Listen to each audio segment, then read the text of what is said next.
Pada bagian ini kita masuk ke dalam teknik penulisan abstrak artikel ilmiah. Tentu ini akan berbeda dengan penulisan abstrak ketika berbicara di misalnya skripsi atau tesis atau disertasi akan beda ya. Dalam penulisan abstrak itu minimal terdiri dari permasalahan. Ada tujuan atau hipotesis ya. Atau kalau yang kualitatif mungkin dengan research question, RQ. Kemudian ada metodologi, bagian metodenya itu apa saja, sampel, kemudian juga biasanya juga diikuti dengan alat ukur, ya, tata cara pengumpulannya, misalnya teknik sampling bisa ditambahkan.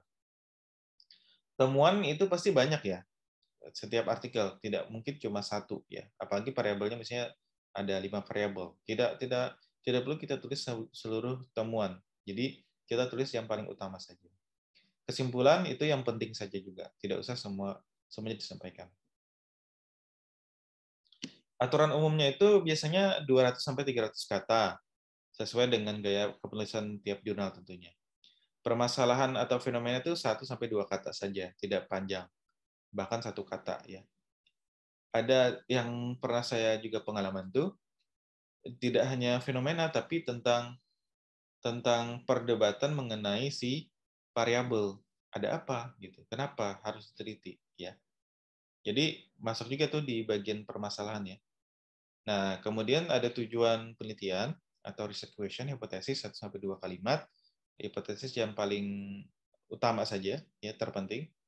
Metodologi ya jelaskan tentang bagaimana tadi metodenya, kuantitatif, survei, online misalnya, purposive sampling.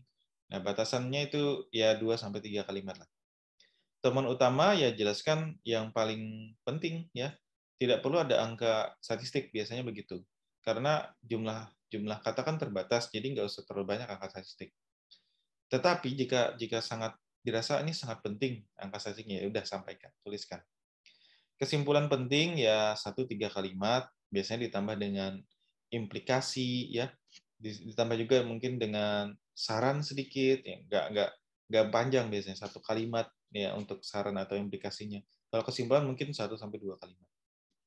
Di akhir nanti ada kata kunci 5, ya minimal 3, ya maksimal biasanya 5.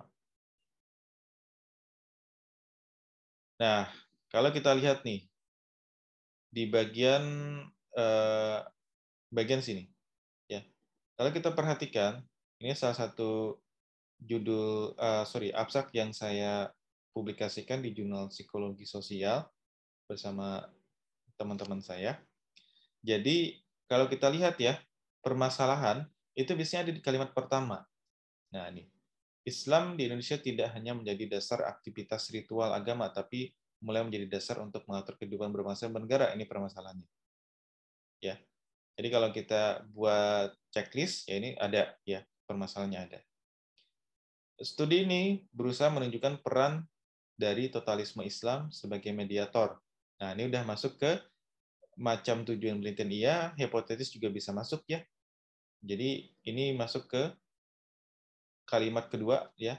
Ini masuk ke dalam tujuan penelitian.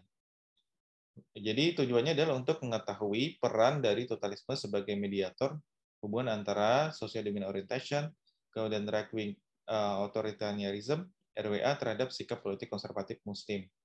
Nah, udah ada nih. Nah, ada lengkap ya. Kemudian metode.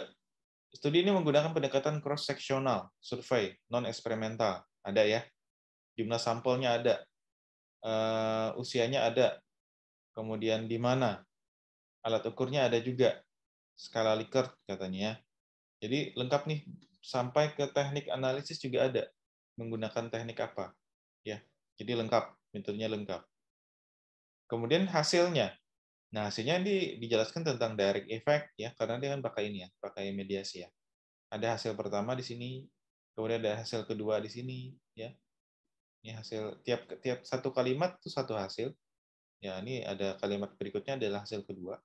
Baru kesimpulan yang paling utama ya, paling paling penting.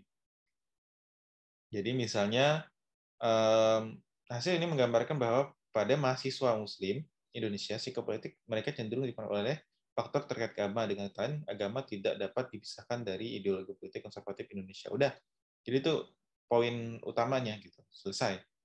Jadi kalau saya nilai ini lengkap dan ringkas.